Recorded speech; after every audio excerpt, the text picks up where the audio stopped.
menjumpai data kedudukan berupa bidang sesar dan garis-garis.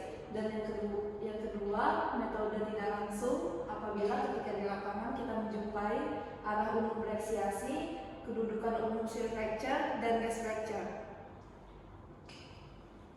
Baik, di sini data lapangan yang akan kita gunakan yaitu kedudukan umum shear fracture 0,348 derajat is dengan dip 58 derajat, dan gas fracture 0,260 derajat is dengan dip 69 derajat, dan arah umum bereksiasi 0,024 derajat is. Baik, selanjutnya akan kita analisis menggunakan stereonet. Untuk analisis sesar kali ini, alat yang digunakan adalah spidol warna, pensil mekanik, paku, kertas kalkir, dan stereonet. Stereonet yang kita gunakan adalah SmithNet. Kenapa? Karena cocok untuk analisis menggunakan data tidak langsung yang telah dilakukan analisis metode statistik. Pertama, gambar lingkaran luar SmithNet di atas kertas kalkir, kemudian tentukan arah mata anginnya.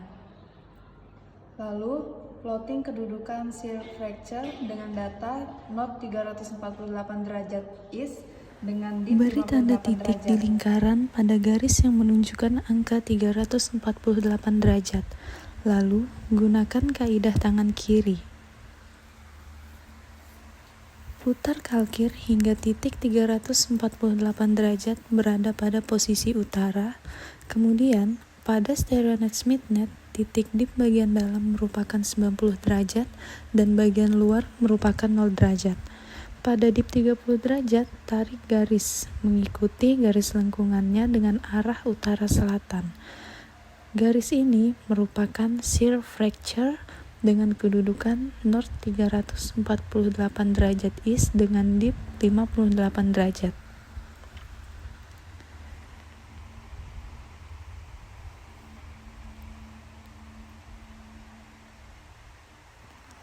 Terakhir, posisikan kembali kalkir seperti semula. Selanjutnya, pada titik 260 derajat, beri tanda titik, lalu putar titik tersebut ke arah utara. Pada dip 20 derajat, beri tanda titik, lalu tarik garis mengikuti garis lengkungan SmithNet dengan arah utara-selatan.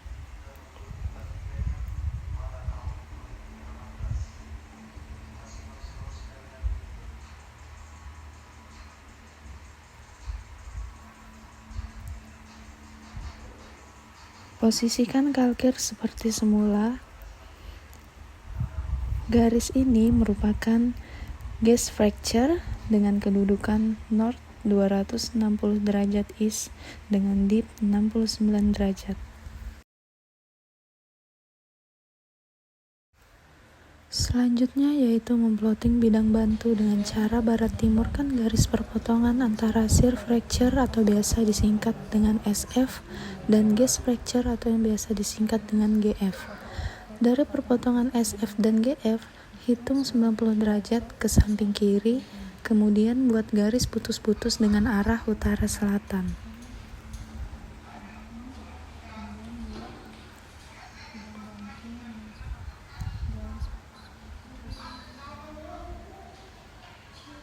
Setelah selesai membuat garis putus-putus, posisikan kalkir seperti semula.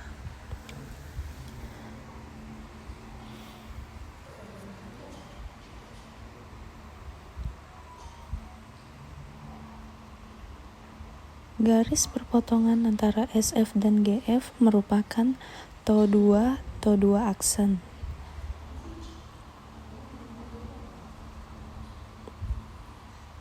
Perpotongan GF dengan bidang bantu merupakan TO1 aksen. Untuk mencari TO1, utara-selatankan bidang bantu dan dari TO1 aksen, hitung 30 derajat ke bawah, beri tanda dan ini merupakan TO1.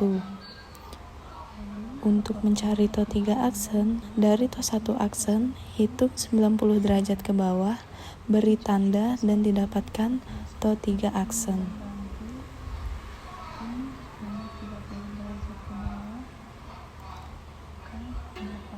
Untuk mencari TO3, hitung dari TO1 sebanyak 90 derajat ke bawah, beri tanda dan didapatkan TO3.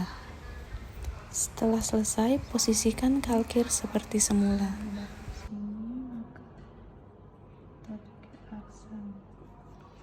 Untuk mencari TO3, hitung dari TO1.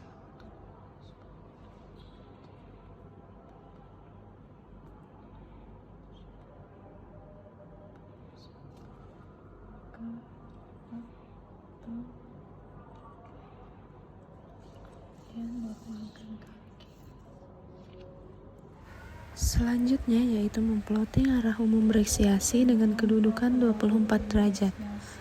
Beri tanda titik pada garis 24 derajat dan putar kalkir hingga tanda titik tersebut berada di arah utara. Buat garis melalui perpotongan antara SF dan GF dengan arah utara selatan.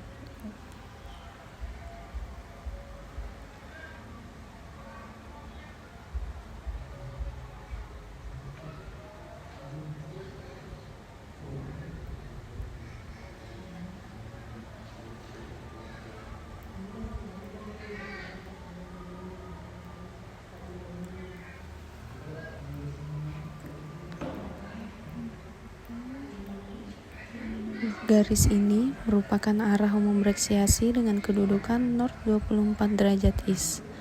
Setelah selesai, posisikan kembali kalkir seperti semula.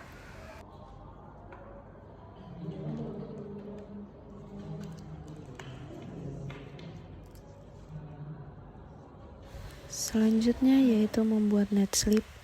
Perpotongan antara bidang bantu dengan arah bereksiasi disebut net slip. Caranya yaitu barat timurkan garis perpotongan bidang bantu dengan arah bereksiasi.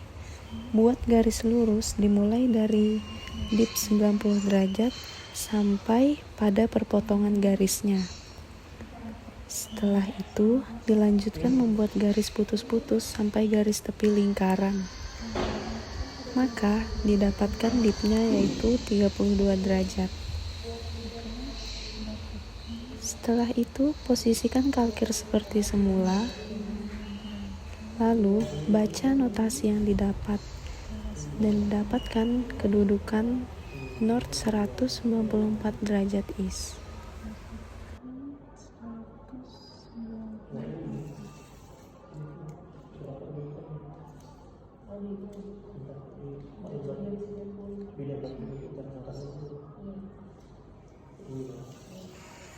Menentukan hanging wall dan foot wall.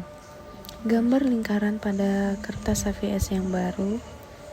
Buat perpotongan seperti pada video ini.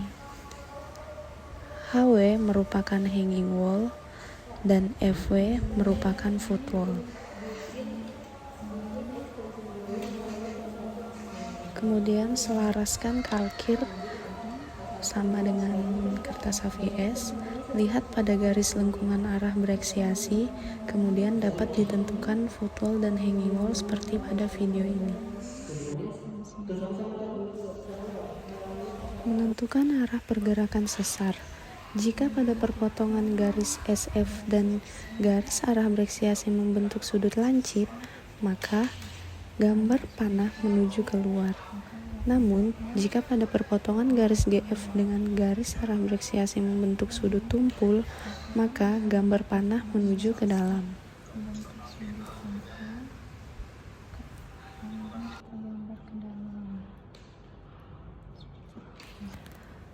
Selanjutnya yaitu memploting arah net slip. Karena arah pergerakan sesar menuju keluar, maka arah net slip juga mengikuti pergerakan sesar, yaitu menuju keluar. Setelah itu, menentukan nilai rek dengan cara utara-selatankan garis arah bereksiasi, kemudian menghitung yaitu arah net slip dikurang dengan titik temu garis net slip. Contoh pada video ini yaitu 194 dikurang 120, dikurang 170, maka didapatkan hasil 24 derajat. Ini merupakan nilai reknya. Kemudian posisikan kalkir seperti semula.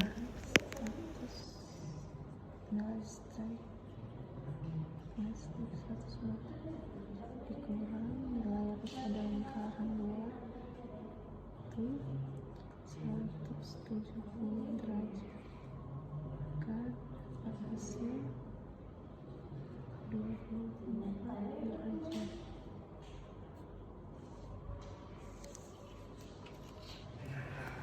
Lanjut, utara selatan kan garis arah bereksiasi, garis yang melalui dipnya didapat 75 derajat.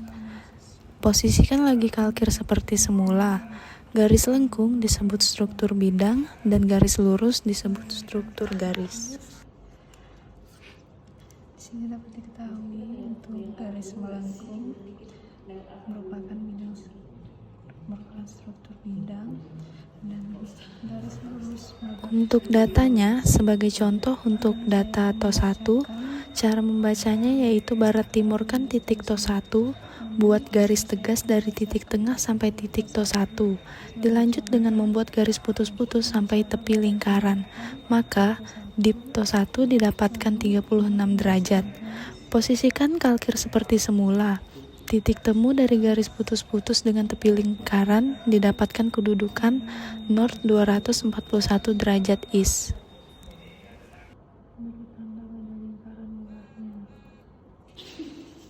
titik meter 1 didapatkan miring 6 derajat. Lalu menggunakan kalkir